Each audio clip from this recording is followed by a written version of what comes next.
মেসির penalty shot miss কইরা Argentina এক গোলে পিছিয়ে আছে মিশরের সাথে। আজকে আর্জেন্টিনা কি খেলতেছে, প্রত্যেকটা বল লুজ করতেছে, ঠিকঠাক মতন বল পাসিং দিতে পারতেছে না, মানে এটাকেও ঠিক মতো যাইতে পারতেছে না, এটাকেও যাই যে আই গিয়া ডির বাইরে গিয়া মিস করিলায়। রদ্রিগো বলে বল লুজ করতেছে অনেক, প্রত্যেকটা প্লেয়ার লুজ করতেছে। আবার এদিকে মেসির একটা পেনাল্টি মিস, কি কইমু। এবারে ম্যাকআলিস্টার একটা হেড, সেটাও হিরাই দিয়ে দিচ্ছে গোলকিপারে। আলভারেজের একটা শট ওর সাথে, সেটাও হিরাই দিয়ে দিচ্ছে। এখন কি আর্জেন্টিনা এই জায়গা থেকে কামব্যাক করার সুযোগ আছে? ও হাফ টাইম বাকি আছে, যদি কামব্যাক না করতে পারে এই জায়গা থেকে, তাহলে গাট্টি পুস্কা লাল করে বাড়ির জায়গায় দেবে, এছাড়া কোনো উপায় নাই। মানে যেই লেভেলে খেলতেছে আমি দেখছি হাফ টাইম শেষে 2-3টা পরিবর্তন আনো কি কেন জোরে ড্রপ করো। তোমার এই রদ্রিগো বলটা হ্যাঁ তো প্রচুর বল মিস করতেছে, প্রচুর।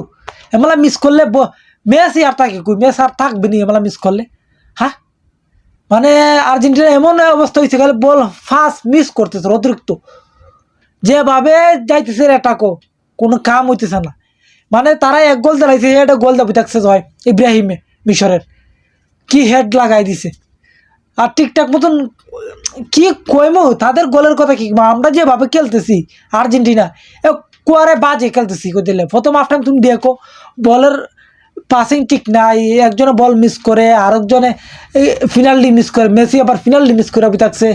এই ম্যাচও কামব্যাক করার সুযোগ কি আছে আর্জেন্টিনার? যদি কামব্যাক না করতে পারে তাহলে বিদায়। আপনারা কি করেন যে এই ম্যাচও আর্জেন্টিনা কামব্যাক করতে পারবে না পারবে না? পারলে তো এই ম্যাচে ওয়ার্ল্ড কাপও আছে, আর না পারলে ওয়ার্ল্ড কাপ থেকে বিদায়, গাট্টি পুস্কা লাল করে বাই বা গো, ওয়ার্ল্ড কাপ থেকে বাই বা গো, এমন অবস্থা হয়েছে। মানতে পারতেছি না, এক গোলে পিছিয়ে আছে আর্জেন্টিনা। সেকেন্ড হাফে তো কামব্যাক করতে পারে, বালা না পারলে bye bye tata world cup.